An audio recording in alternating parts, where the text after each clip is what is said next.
nabiga sallallahu calayhi wasalam ayaa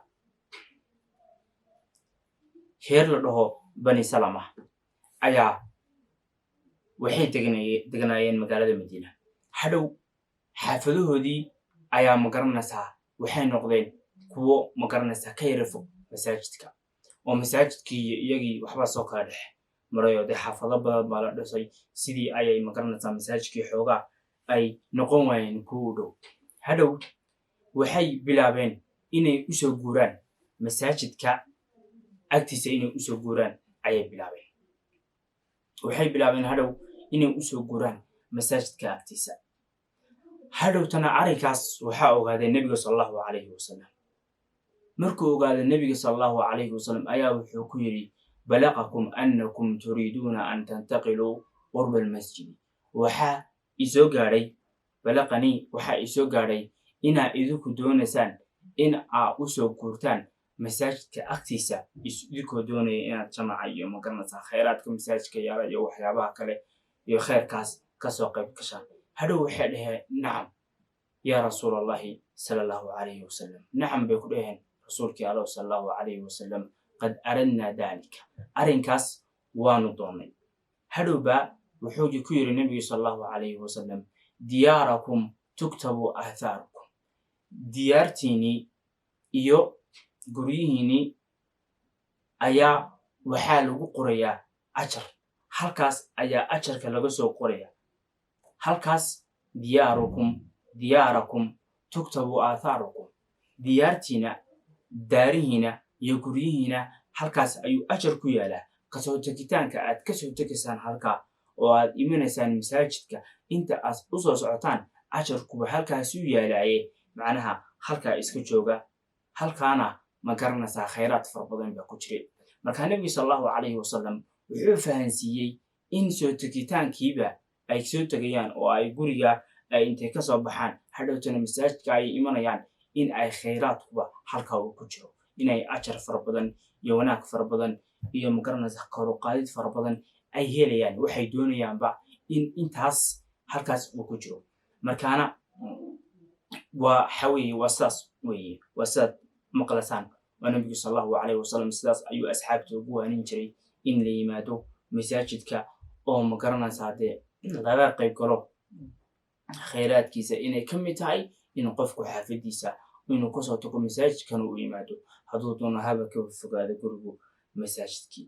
nebiga sallallahu calayhi wasalam wuxuu yidhi ina acdama annaas ajran fi salaat, dadka ka ugu ajarka badan salaada dhexdiisa, abcaduhum ilayha mamshan, waxaa weeye ka ugu fog tallaabo masaajidka loo soo qaado ama lasoo lugeen soo socod loo soo socdo masaajidka, ka ugu fog waxa weeye kaas waxa weeye waa kuwa ugu ajarka badan salaada.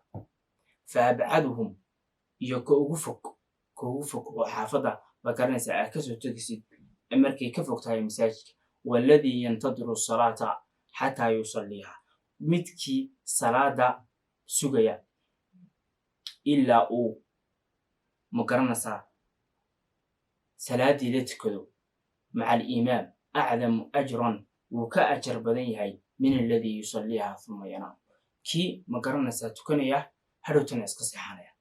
waxaa weeye nebigu sallallahu calayhi wasalam halkan wuxuu ka sheekeynayaa qolooyinkaas masaajidka usoo lugeeya ee xaafadahooda masaajidka uu ka fog yahay, kullamaa yuriiduuna khayran, markastoo ay khayr doonayaan. qofku markastoo uu khayr doonayo wuu helayaa khayrkiisa, hadduu masaajid ka fog yahay, hadduu u dhow yahay, haddii ma garanaysaa uu salaadii kasoo hamsaamo uu soo dadaalo, waxaas oo dhan qofku hadduu khayr doonayo oo uu doonayo khayrkii salaadiisii iyo wanaagiisii inuu sii wato, qofkaas waxa weeye waa qof ilaahay subxaanahu watacaala ajar iyo wanaag uu siinayo weye.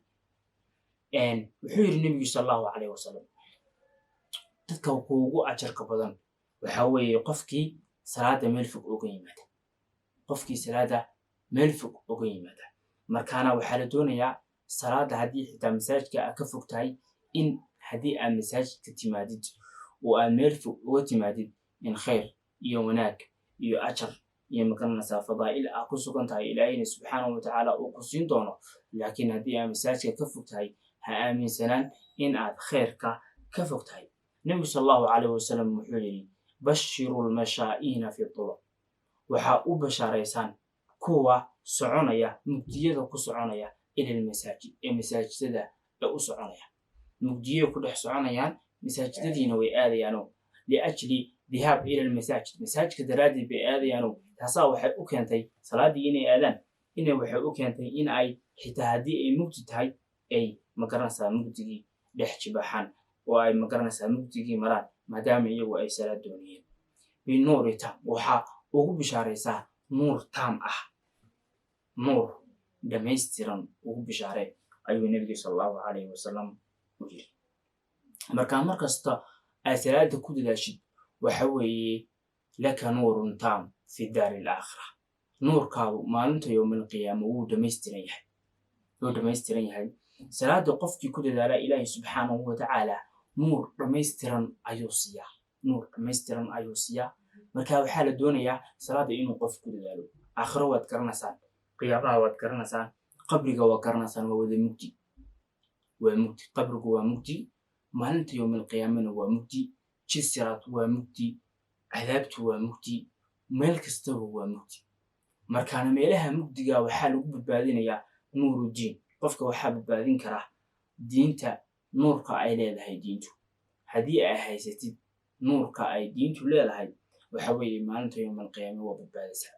haddii salaadaadu dhamaystiran tahay ama ay salaadaadu weyn tahay, aad iyo aad u weyn tahay, nuurkaaguna wuu weyn yahay, kaa dami maayo sida kuwa nuurku uu ku damo maalinta yowmalqiyaame ee munaafiqiinta iyo kuwa kaleba ee nuurka yar uu ku damo.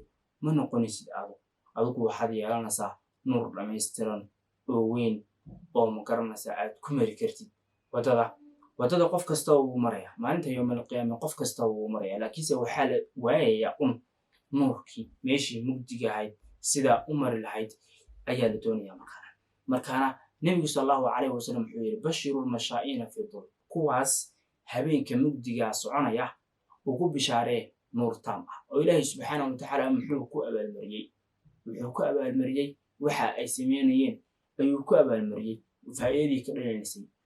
mugdi haddaad socotid ilaahay subxaanahu watacaala wuxuu ku siinayaa nuur. haddii aa maalin socotidna oo aa masaajidka u socotidna iyadana saas oo kale nuuran calaa nuur bay noqonaysaayo ilaahay subxaanahu watacaala nuur ayuu ku siinaya. markaana waxaa la doonayaa in lagu dadaalo oo qofku uu magaranaysaa aad iyo aad ugu dadaalo. nebigu sal allahu calayhi wasalam wuxuu yidhi alaa adullukum calaa maa yamxu allahu bihi alkhadaaya, warmayna tusiyaa waxa ilaahay subxaanahu watacaala uu ku tirtirayo akhdaa'ah iyo gafafka, waxa uu ku tirtirayo mayuu tusiyaa. wayarfacu bihi darajaat, darajooyinkana uu kor ugu qaado maynu tusiyaa ayuu nebigu sal allahu calayhi wasalam wuxuu yidhi. asxaabtii waxay dhaheen bala yaa rasuulallahi sal allahu calayhi wasalam, maxaa tus? oo waxay jeclaayeen asxaabtu waxyaabaha khayraadka aad iyo aad ayay u jeclaayeen in nebiga sal allahu calayhi wasalam uu tilmaamo oo uu uga sheekeeyo. kow, isbaaqul wuduu cala almakaarih, in lagu xeeldheeraado weysada xiliyada la kahanayo ee weysada la dhimanayo, sida magaranaysaa xiliyada qabow oo kale. wa kathratu lkhudaa ila almasaajid, iyo in tallaabooyinka aad badisid ama tallaabo badan masaajidka loo qaado. wa intidaaru salaah bacda salaah, iyo salaad in salaad lagu tukado. fadalikum ribaat, taasuna waxa weye waa ribaadkiini. nebigu sal allahu calayhi wasalam asxaabtii ayuu uga sheekeynaya waxa ilaahay subxaanahu watacaala darajooyinka kor ugu qaado, dembiyadana uu ku dhaafo. waxa weeye wax oo qofku uu doonayo, qofku in dembigiisa ilaahay subxaanahu watacaala uu dhaafo, hadhowtana darajo weyn uu ilaahay subxaanahu watacaala uu siiyo, siduuna hoose kusoo socdo. nebigu sal allahu alay wasalam wuxuu yidhi isbaaqul wuduu cala almakaarih, in lagu xeel dheeraado weysada xiliyada naftu dhibanayso ee kaanayso, sida xilliga qabow, sida xiliyada kaleba. markaana nebigu sal allahu calayhi wasalam wuxuu leeyahay xabadaasu waa tii koowaad, dembigana waa laga dhaafayaa, darajadana kor ayaa lagu qaadaya. wa kathratu lkhudaa ila almasaajid, iyo tallaabada inaad ku badisid masaajidka, in badan inaad masaajidka aadid, 5 salaadoodba masaajidka inaad ku tukatid, iyo salaad inaad ku sugtid, in masaajidkaas ka dhex fadhid bayn almaqrib walcishaa aad iska fadhid, badanaaba taasaa la fadhiyaa. salaadaha kalena bayna casr waduhur, bayna casr walmaqribna haddaa fadhiyidna falilahi alxamdu wey. markaana taas waa tii labaad taas waa tii saddexaad nebigu sallallahu calayhi wasalam wuxuu yidhi fadaalikum ribaadu taas waxa weeye waa lusuunkiinii aa laasimaysiin ma garanaysaa goobta dagaalka haddii aad joogtid oo aad laasimtid cadowgaada kaada taas waa lusuunkii aad laasimayseen ma garanaysaa ribaadkii iyo ma garanaysaa inaad shaydaan la dagaalantaan iyo inaad fadaa'isha raadisaan iyo inaad weli hayen u tihiin inaad khayraadkii ma garanaysaa aad ku dhaqantaan oo aad doontaan markaa nebigu sallallahu calayhi wasalam xadiiska qaaliga ayuu inoo soo gudbinayaa waxaa inagu waajibaa insha allahu tacaala dhammaanteen inaynu ku dhaqanno oo ay qaadano haddii wanaag iyo khayraad aynu doonayno wasalaamu calaykum waraxmatullaahi wabarakaatu